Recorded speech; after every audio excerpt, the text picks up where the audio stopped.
Ladies and gentlemen, I am SidAlpha, and I thought I would talk to you all this evening about the concept of cross-platform gameplay. Now, the reason for that is not only the recent controversy surrounding Fortnite and Sony's refusal to adopt cross-platform there, but Bethesda is now refusing to publish their game on the PS4 if Sony doesn't allow cross-platform gameplay. There aren't a lot of talking points to go through here, but as always, I'll give you a basic overview of the facts as we know them, and then I'll offer my opinion to the best of my ability. Links to any of the sources that I used in this video, as well as links to my social media, Discord, and Patreon are in the description down below. So what do we know about this whole mess with cross-platform gameplay? Well, over the lifespan of cross-platform even being a conversation, Sony has always been extremely against the concept from the very beginning, only begrudgingly allowing it with platforms that they don't deem to be in direct competition with them. Recently, gamers discovered that their Fortnite accounts that were used on the PS4 were blocked from being accessed on other platforms, most notably the Nintendo Switch. Also, conversely, it was discovered that accounts created on the Switch were not allowed to be linked to their PS4s. It was discovered that this was by Sony's design, and when this issue was brought to light, it was met with a verbal shrug indicating that while Sony did allow cross-platform support with PC, Mac, iOS, and Android, they had seemingly no intention whatsoever to allow cross-platform support with what they deemed to be their competitors, namely Xbox and Nintendo.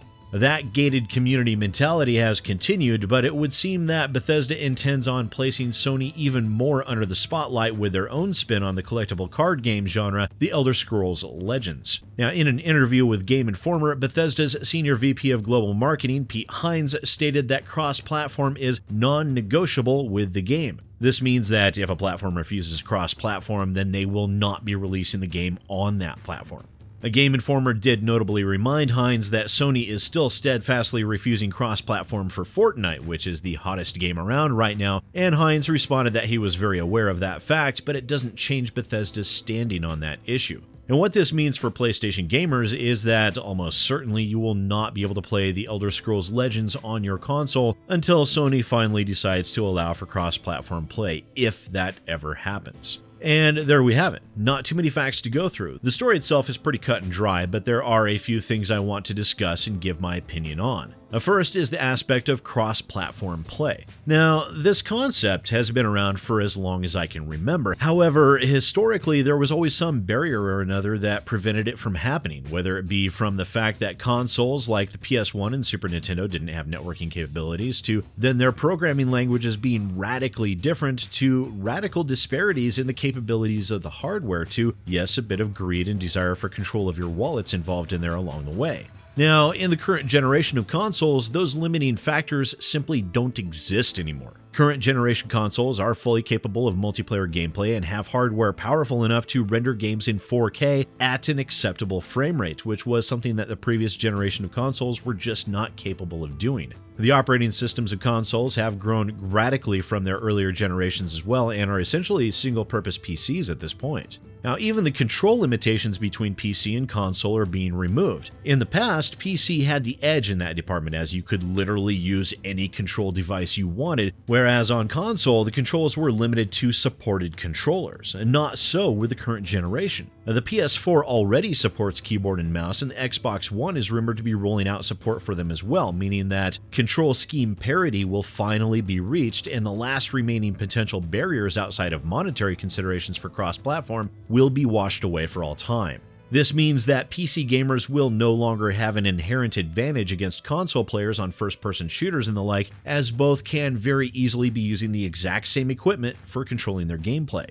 And cross-platform play is one of those instances where literally everyone wins. Well, almost everyone. The developers win, the publishers win, and the gamers win as well. With cross-platform play, it doesn't matter if friends are on different platforms, they can still enjoy their games together. Competitive gameplay will be enriched from having increased player pools, which will help to significantly decrease wait times to try and find matches, and it will allow for a greater, more enriching experience for everyone involved. And if multiplayer is better, then the game developers and publishers make more money, which will hopefully keep them from being quite so quick to employ underhanded monetization schemes and loot box gambling practices. This also benefits the concept of live services that the AAAs are going to cram down everyone's throats over the coming years. It would seem that the only ones that have the potential to lose out in this is the console manufacturers, which is why Sony is so reticent to allow cross-platform with their competitors. Now let's think about why for a moment. First, we have Nintendo, who are absolutely killing it with the Switch at the moment. They saw the need for more powerful gaming hardware for mobile gameplay and did a great job in filling that need. A lot of people are enjoying the Switch, and if I wasn't standing on principle, I would consider buying one for myself. The Switch is on the rise, but given it is a mobile unit that is somewhat limited by its hardware capabilities due to the nature of the role that it is filling, Nintendo is not really in direct competition with anyone. Staying away from the mobile markets means it's not in competition with Android or iOS, and many people treat it as a companion gaming unit in addition to their PC and/or console. Now, let's take a look at Xbox, or I should say Microsoft. Now, while Microsoft has been losing badly to Sony in terms of console exclusives, the only real thing that keeps a console relevant, they have been absolutely crushing it when it comes to value and cross-platform support. You buy a game through the Xbox Live Market and you get that game on PC too. This means that gamers that run both don't have to buy 2 copies of the game, and while Microsoft is doing this in order to slowly push for distribution exclusivity on PC, as they will never be able to lock that platform down as far as hardware exclusivity goes, what they bring to the table there is difficult to ignore, and Microsoft actually have poised themselves to take full advantage of cross-platform, and they know this is a huge selling point for them right now. What with the meteoric rise in popularity of games like Fortnite, they're being able to easily provide cross-platform for not only gameplay, but accounts and the games themselves is huge in the current market. Now, let's look at Sony. Now, Sony, when I actually stop to think about it, seems like the old war-torn vet that's seen too much combat. They see the other platforms as their enemies because they are competitors and don't want to do anything to render them any form of aid. Ever since they came out, the only true claim to relevance that has pushed console sales has been the concept of console-exclusive titles. Something that both Sony and Xbox have paid ridiculous sums of money to publishers and developers in the past in order to retain either platform exclusivity or at least timed exclusivity as a method to drive hardware sales. Sony is very much a product of that culture that they helped create, and with cross-platform being so widely accepted, Sony sees that true open cross-platform will only serve to diminish the stranglehold that they have on platform exclusives. And with that hold slowly breaking down, they will see their hardware sales diminish, which is why we see Sony desperately holding out against the concept of cross-platform.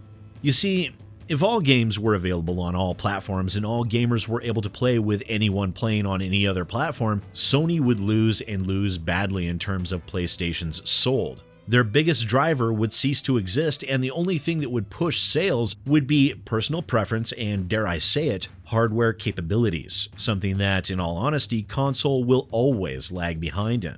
Microsoft and the others have a niche that they are filling, and cross-platform only serves to benefit PC, Xbox, and Nintendo. Sony, on the other hand, is only capable of losing and losing big, and as a result of that, I think we will continue to see their relevance slowly diminish unless they figure something out to offer gamers outside of their gated community. A cross-platform is the future of multiplayer, and as with everything new, it now falls on Sony to either adapt, innovate, or get left in the dust.